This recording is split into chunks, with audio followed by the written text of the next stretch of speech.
Story out of Breaking Defense. New Space Warfighting Framework coming to codify Space Force concepts and terms. This kind of buttresses a point that was made here by a couple of officers that I emphasized that there needs to be a Space Force Academy. This kind of thing is partially what an academy would do. That story buttresses this one. Two West Point grads think it's time for a military academy for cyber, space, and robotics. I agree. You have things as basic as terms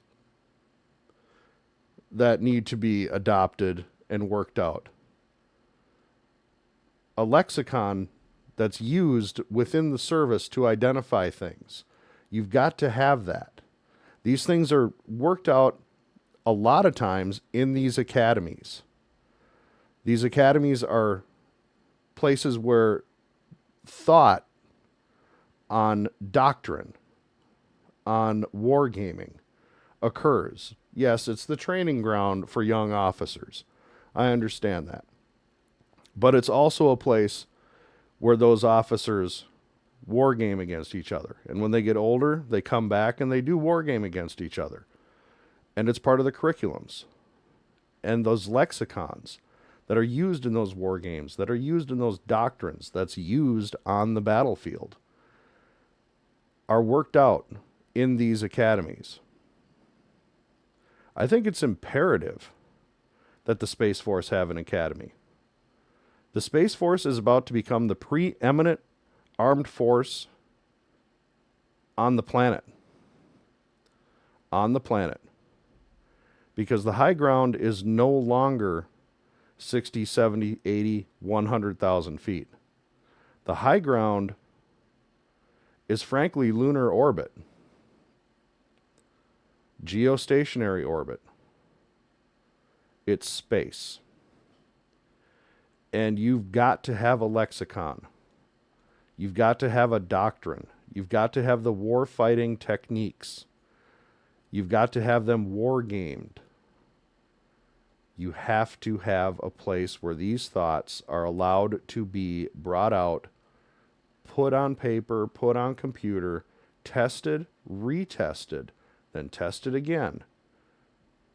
Either implemented or thrown away. I quickly just did a Google search for U.S. Military Academy Wargaming. This is the AI overview. The U.S. Military Academy at West Point incorporates wargaming into its curriculum and extracurricular activities to train cadets in strategic thinking, decision-making, and problem-solving. These are all things that are necessary in any military branch, in any leadership position, military or civilian. And we have to have an academy where that kind of thought is exercised on a regular basis. The Presidio is a perfect choice. Near Silicon Valley, as it says in this article, to attract people from Silicon Valley, from the places of technological and cyber innovation. And how do you attract those people? Because money in Silicon Valley is, everybody's got some. But you can rely on the willingness of a group to get together, to advance technology, to advance machines, to advance essentially humanity. They would be able to get together in a place where innovation is already the name of the game. Yes, it's a little left wing, a lot left wing, but that will take second place to the innovation, the thought innovation, the doctrinal innovation, and the actual application of those innovations, and a way to talk about it. And a lot of these people that you would find in Silicon Valley very likely speak a different language, as do other branches of the military. They have their own acronyms. They have their own words for things, such as the other branches of the military. And there's no place better than an academy for those words, for that lexicon,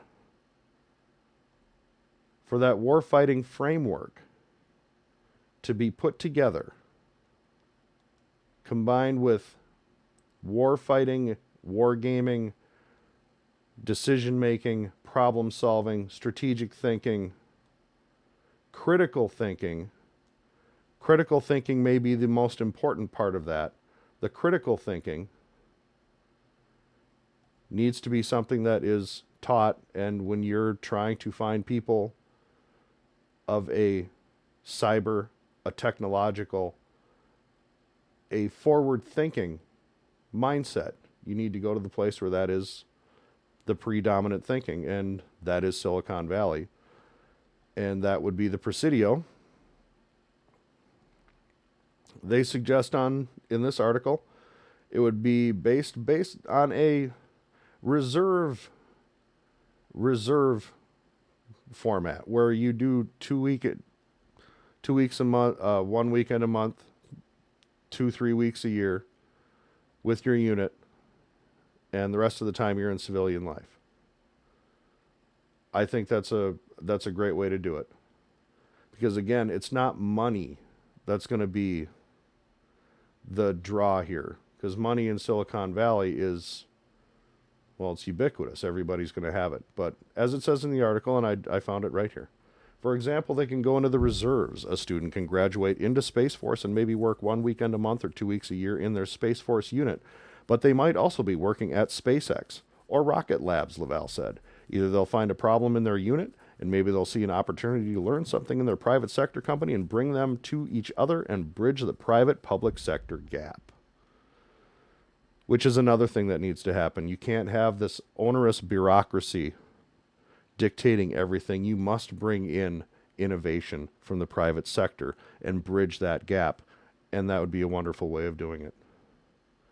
So this article about the lexicon, the war fighting framework, the lexicon, all kind of comes together into the need for a United States Space Force Academy. This would be amazing. And yes, Elon would get his wish. Maybe they'd call it Starfleet Academy. But I think the United States Military Academy at the Presidio sounds very good. I think that sounds exceptionally good. The United States Space Force Academy at the Presidio. Let's make it happen. Then things like this lexicon and this warfighting capability, this warfighting framework, the lexicon, wargaming, decision-making, critical thinking, problem-solving can all have a centralized location, just like the other armed forces. If you like this video, hope you hit the like, share it with a friend, and maybe subscribe. And we'll catch you out there.